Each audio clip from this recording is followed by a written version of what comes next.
Yo. It's gonna be the video about Bernie Sanders. I had to redo the intro, but bear with me. So enjoy the video. Kyla! No, we're going. What y'all doing? You on my channel, bro. What's going on? Class of 2017 in the building. This little alley nigga that came, Benedict nigga. Hold on, fuck you, nah, fuck you. I see y'all later, bro. Alright. I got, oh, I can't say that. Why can't you say that? On your channel, you don't like cussing? Not that much. I try to stop. But I'm going to record. And he looked like he the security guard. The man through this door. Thank you. How much is the cab? They got a small ass cab. The cab's so damn small.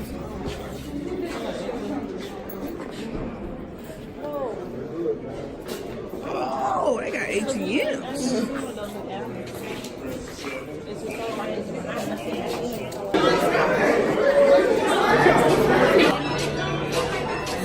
I don't want no hair sticking up.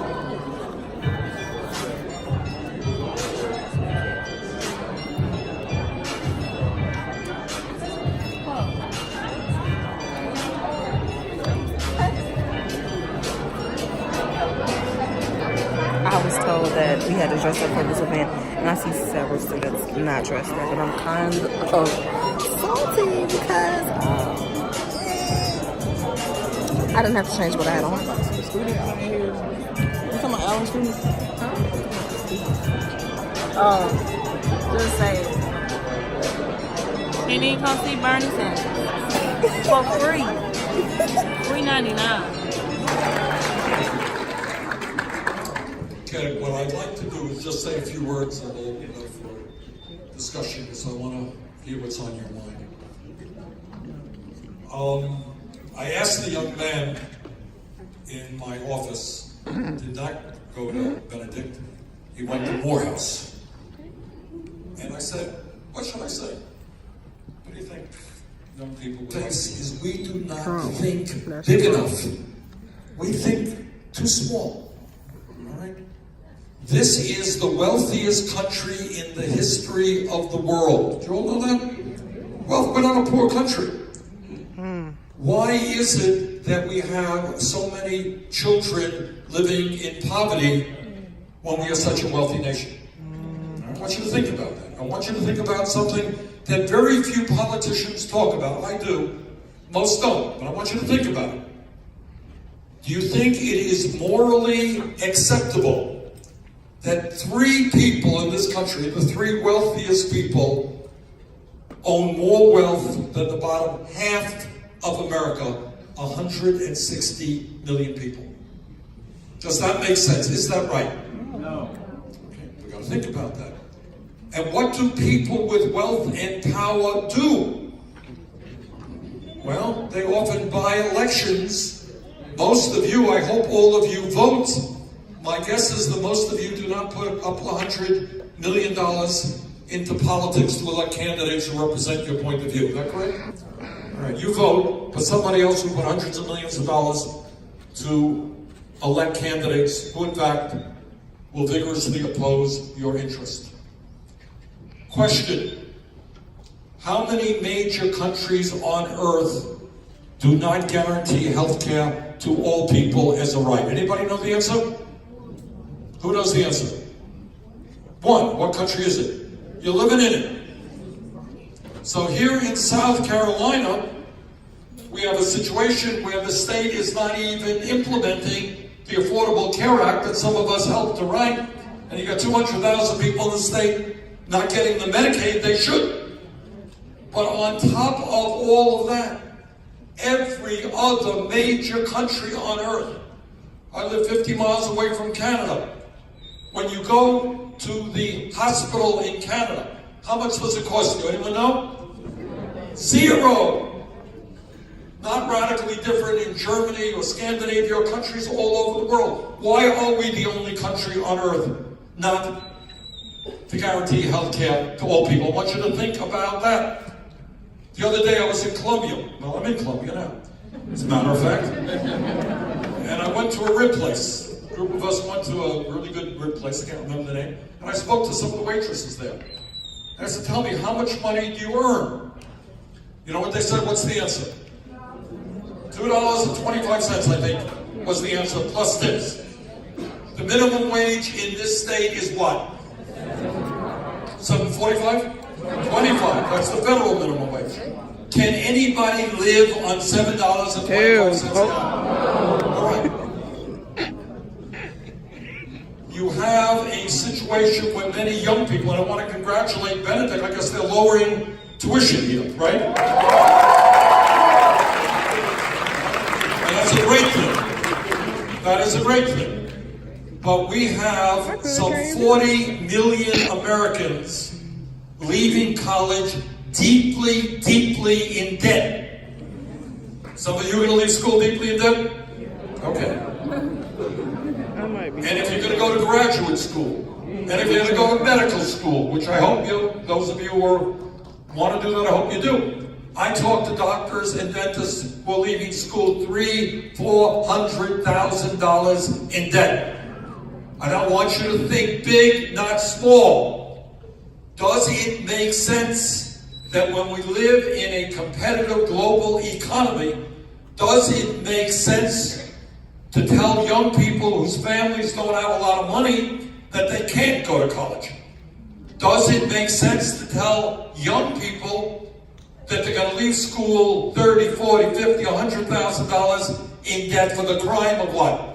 For getting the education that they need to do well in this world. Mm-hmm. All right, and that is why I believe, and we're seeing this happening around tuition should be free. The country, that we should make public colleges and universities tuition free. That we should substantially lower student debt. That we should significantly increase funding for HCBUs that do such a good job for the African American community. All right? Now, people will say, oh, Bernie, this is a radical idea. Is it a radical idea? It's not a radical idea. And more people are thinking about those issues. Let me tell you what is a radical idea. President Trump and the Republican leadership provided $1 trillion in tax breaks to the top 1% and large profitable corporations. That is a radical idea. Yes. But it's an idea that works for the people on top, not for working families. Want to hear another radical idea? Trump and his friends try to throw 32 million people off the health care that they have. All right, that's a radical idea. All right, so here's my point. My point is that when people stand together and are prepared to fight for change, extraordinary things happen, which is, among other things, the history of the civil rights movement in this country. Right? People standing up, having the courage to fight. And if there's ever a time in American history where we need to bring our people together, black and white and Latino and Native American and Asian American, to come together, to not let this president try to divide us up. I disagree with Trump on virtually everything. That's not a hard thing to do. But the thing that I disagree with him most about is that when you're president of the United States, even conservative, when you're president of the United States, what your fundamental job is to bring people together as Americans. And that we have a president who is trying to get us, one group of people, to hate another group of people in order to gain some votes is, to me, absolutely un-American and absolutely disgraceful. Okay? So, bottom line is, I hope you guys get involved in the political process. in whatever way you are comfortable doing. And one of the beautiful things that we are seeing now all across this country is young people not only getting involved, they're running for office, whether it's school board, city council, or the United States Congress. And many of those people are people of color, many of them are women, and many of them are winning elections. So don't allow anybody to intimidate you and say, oh, you're not smart enough, you don't know enough. You can do it. So my message to you is get involved. You are, your generation is the future of America. And this country faces enormous problems. And we need the energy, we need the idealism of young people to come together, to stand up and help us move this country in a direction it has to go. So with that, I want to thank you very much for hearing me out. And now we'll go to some questions, I guess. Thank you.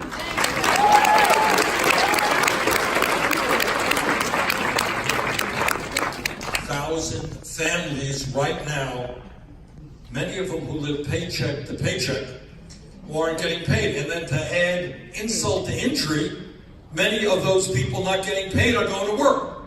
Imagine going to work and not getting paid. Not being able to go to the doctor, not paying your mortgage, taking care of your kids. So I want to just give you a little bit of background. I don't want to be brief because I know there are a lot of other questions.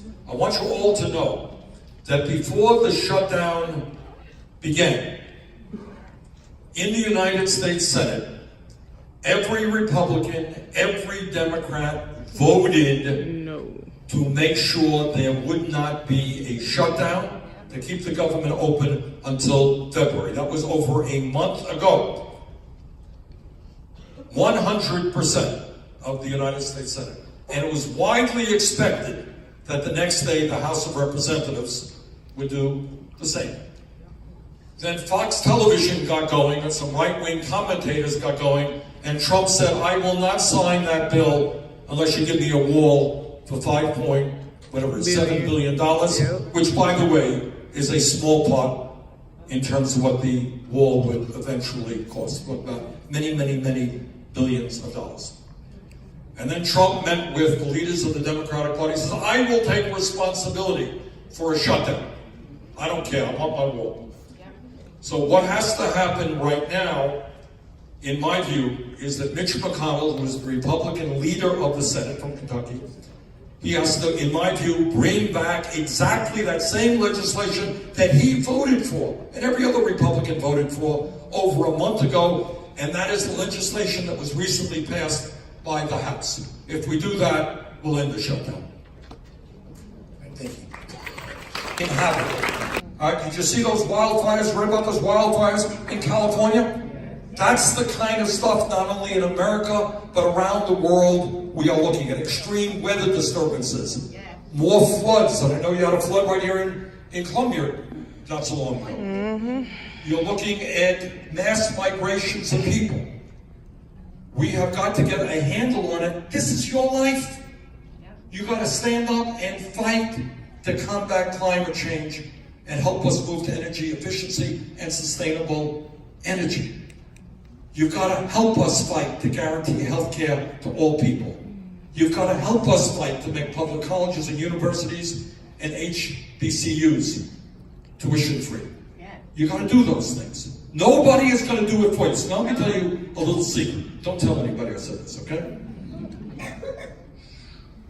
When you stand together, you are enormously powerful.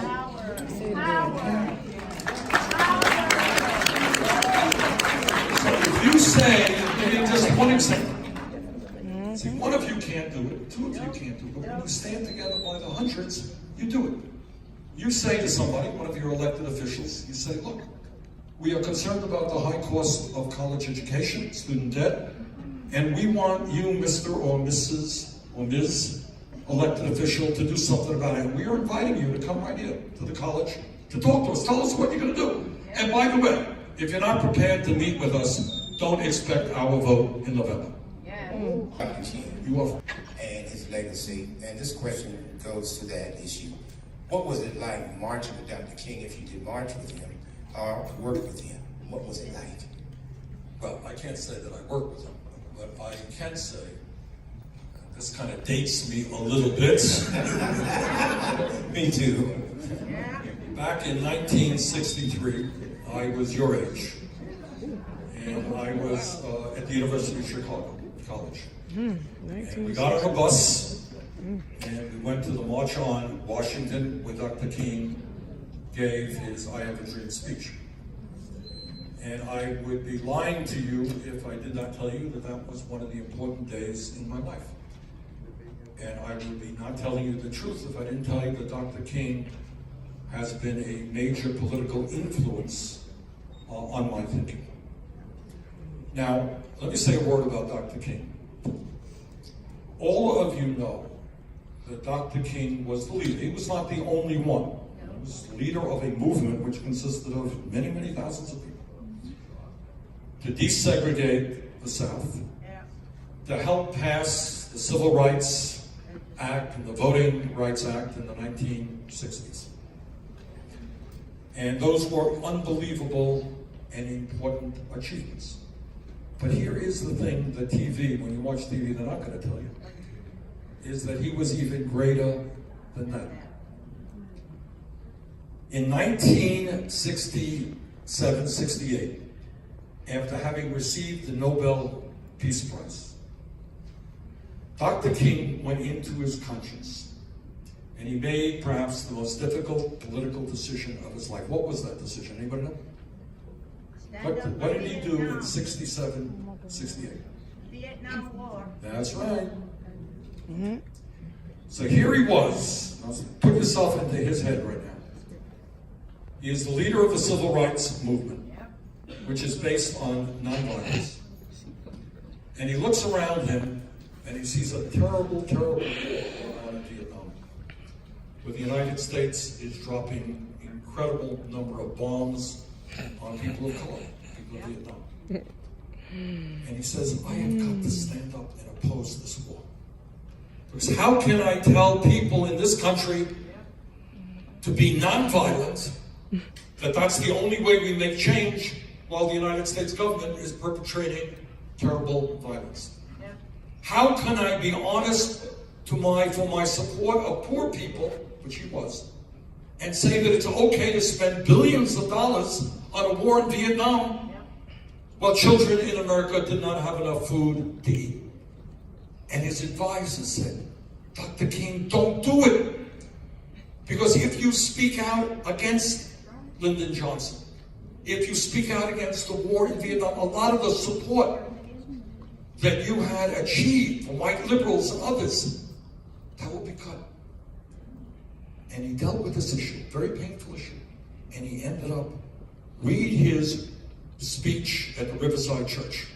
It is one of the most powerful, please read it, the most powerful and important speeches in modern American history. And he spoke out against the war. And you know what happened? Dr. King, many of you think that when Dr. King died, he was very popular in America, that everybody liked him. Is that what you think? No. That's wrong. No. All right? Because of his opposition to the war in Vietnam, there were newspaper article after newspaper article, editorials attacking him, saying, who do you think you are? You're a black civil rights leader. Pay attention to civil rights. We never asked your opinion about the war in Vietnam. And then he did something even more extraordinary. What was he doing at the very end of his life? What campaign was he working on? Anybody know? Yes, the garbage workers in what? He was working on what he called a poor people's campaign. Yes. This is what he was doing. He was putting together a campaign of poor blacks, poor whites, poor Latinos, poor Native Americans, poor everybody. And he said, we are going to come together and we're going to encamp in Washington, D.C., and we're going to demand a change in national priorities. Yes. And where was he when he was assassinated? Anybody know what he was doing when he was assassinated in 68? What was he doing? He was supporting the that's right. He was in Memphis, Tennessee, to stand with a strike and that's what we were. of really exploited I think virtually all, or mostly all, African-American sanitation workers. He said, I'm going to stand with the poorest workers in America. And he got killed in Memphis. My point is that if you follow and study Dr. King's life, you see his thoughts evolving to finally determining that we had to take a hard look at income and wealth inequality in America, our national priorities, who control the country.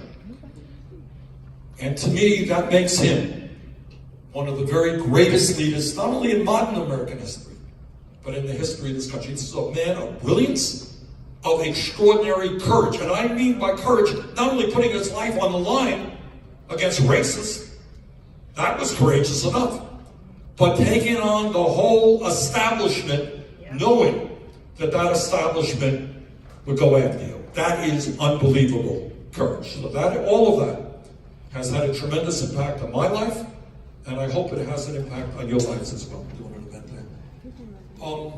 What I said in the beginning, I want to say as sincerely as I can. You guys are beautiful. You are the future of this country. And if anybody tells you that you are powerless, if anybody tells you don't know enough to get involved in politics, you tell them that Bernie Sanders knows members of the United States Senate, and if they could be senators, every person in this room can be a United States senator. Trust me on that. What being in politics is about is having a heart. Yes. You can learn stuff. You can learn economics. You can learn about healthcare. Yes. It is having a heart which says that we're going to reach out to other people, to do the biblical goal of treating other people as you want to be treated. Okay? So I beg of you, I'm not asking you, I'm begging you, get involved in any and every way you can, and when you stand together, you can make a, not just you, I'm not talking about just, Benedict College, I'm talking about young people in general. You can have a profound impact on this country and, in fact, the world. Thank you all very much.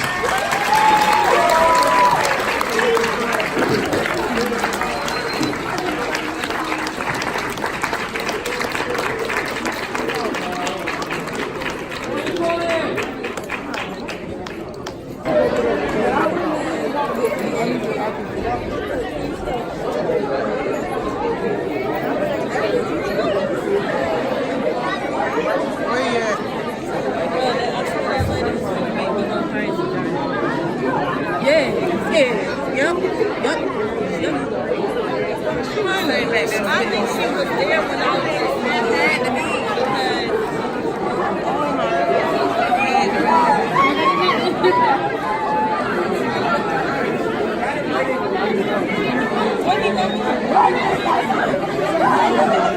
Wait, where's his bodyguard? Oh my god. Oh my god, okay. Oh. Oh.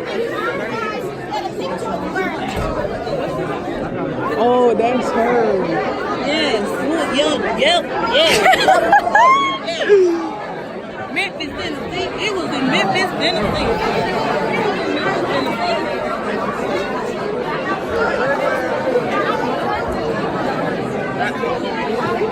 I really just want to take a picture with him. I really want a selfie. That's all.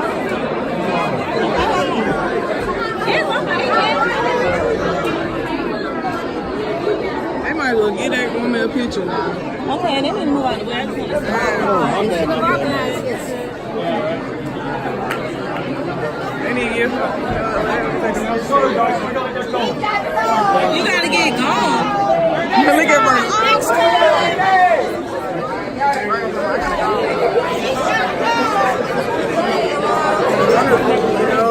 I've heard about Bernie Sanders and what he was known for. Do you feel like you have a better sense of where it's at now? Yeah.